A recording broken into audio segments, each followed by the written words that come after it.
over $1 billion of American taxpayer money has been stolen. Just stolen. They can call it fraud, but a better term would be stealing. And this fraud has been centered in the Somali community in Minnesota. Now, I'm not here to criticize the Somali community. I'm here simply to describe what happened.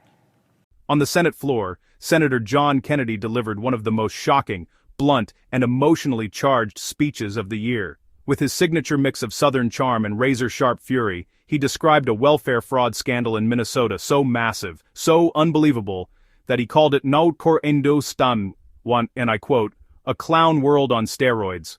Today we break down exactly what Kennedy revealed, and why the Senate chamber fell silent as he spoke. Kennedy ended his speech with a level of courage and clarity that many Americans wish they saw more often in Washington, and he made it clear that this scandal demanded real accountability. He reminded the Senate that generosity is a national value, but it cannot survive when corruption is ignored and when leaders choose silence over responsibility. Mr. President, as you well know, the American people are the most generous people in the entire world. In our country, when you are hungry, we feed you. When you are homeless, we house you. When you're too poor to be sick, we'll pay for your doctor. We spend trillions of dollars a year helping our friends and neighbors who are less fortunate than we are. And that's rare in this world. I've been all over our wonderful world. You have too, Mr. President. And in many countries, if you get down on your luck, they'll let you die in a ditch. But not in America. Not in America. We take care of our fellow citizens. But it's expensive. We spend trillions of dollars a year to do this. And that money that we spend didn't just fall from heaven. We thank heaven for it, but it came out of taxpayers' pockets. And we shouldn't lose sight of that fact, Mr. President. Now, that's why I get so irritated. Irritated is the wrong word. Angry. When I find out that people take advantage of the American people's generosity. It makes me want to knee someone in the groin. It just makes me furious. And I think the American taxpayers feel the same way. What I'm about to tell you, Mr. President, let me apologize in advance, is deeply disgusting. It's deeply disgusting. I mean, it is clown world on steroids. And when I first read about this, Mr. President, I read it a second time because I experienced slap-jawed astonishment. And when I read it a second time and I realized it was true, I just wanted to run away screaming. What am I talking about, Mr. President? We have discovered, the federal prosecutors have discovered, that for the last 5 years, there has been massive welfare fraud in the great state of Minnesota. Massive. Over $1 billion of American taxpayer money has been stolen. Just stolen. They can call it fraud, but a better term would be stealing. And this fraud has been centered in the Somali community in Minnesota. Now, I'm not here to criticize the Somali community. I'm here simply to describe what happened. The Somali community in Minneapolis is about 80,000 people. They're centered around Minneapolis.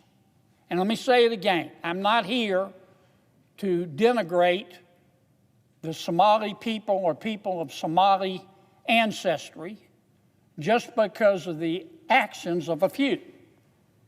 But it is a fact that this $1 billion in welfare fraud occurred almost exclusively in the Somali community in Minnesota and was orchestrated by people with Somali ancestry.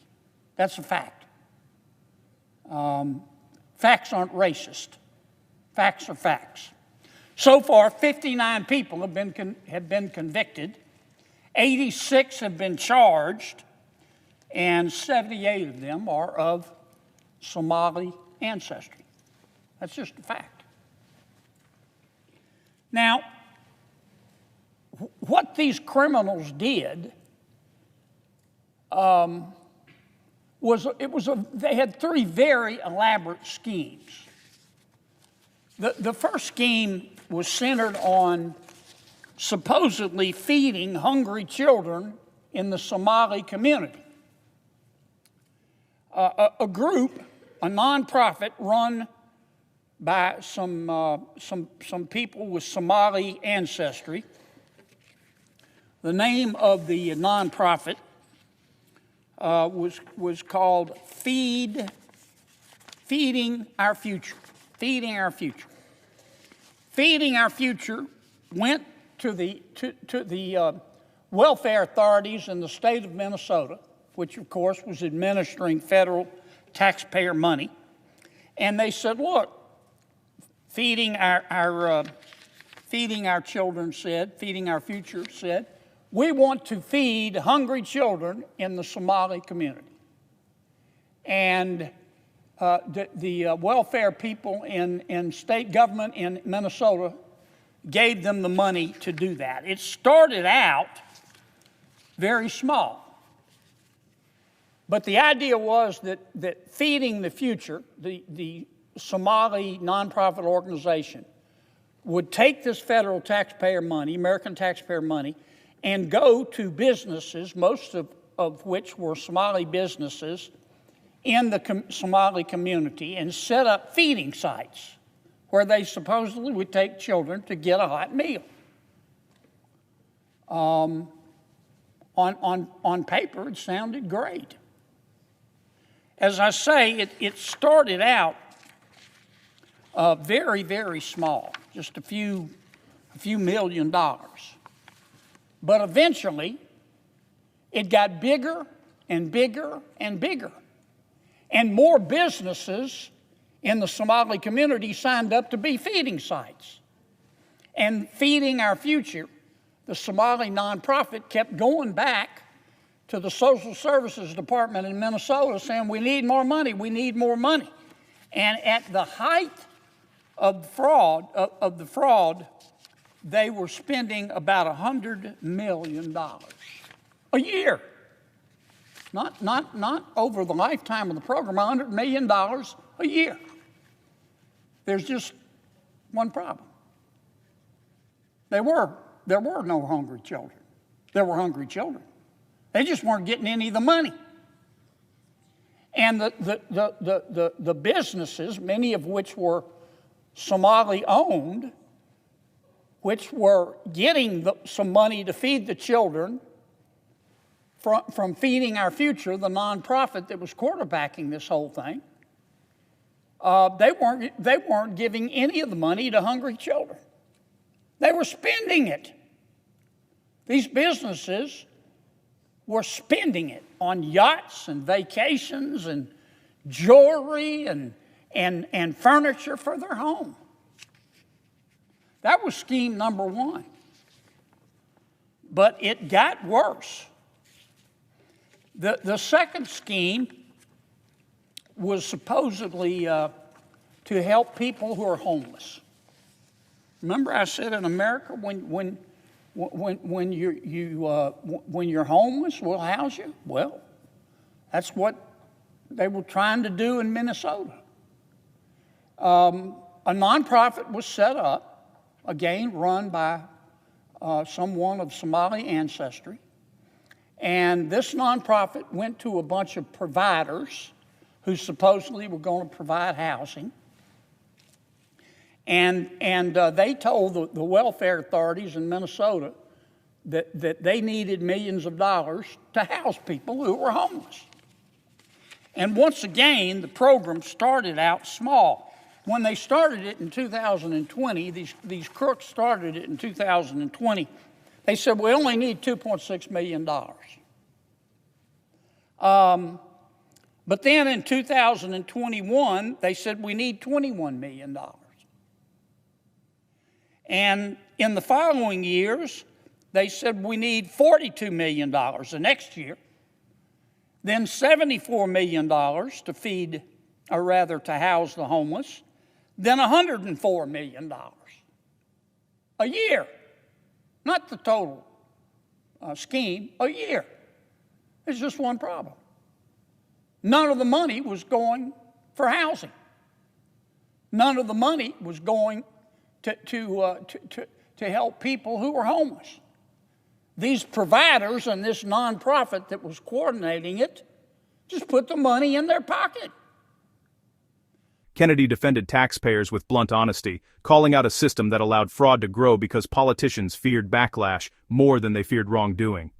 He emphasized that this issue was never about race, it was about criminals who stole from vulnerable children and families. His words cut through political excuses, and he insisted that every person involved, including those who looked the other way, must be held accountable. Kennedy's determination showed what leadership looks like when truth is valued more than approval. He refused to let $1 billion of fraud be brushed aside, and he demanded justice for those who were truly in need. In the end, his message was simple. Corruption thrives in silence, and he would not allow that silence to continue.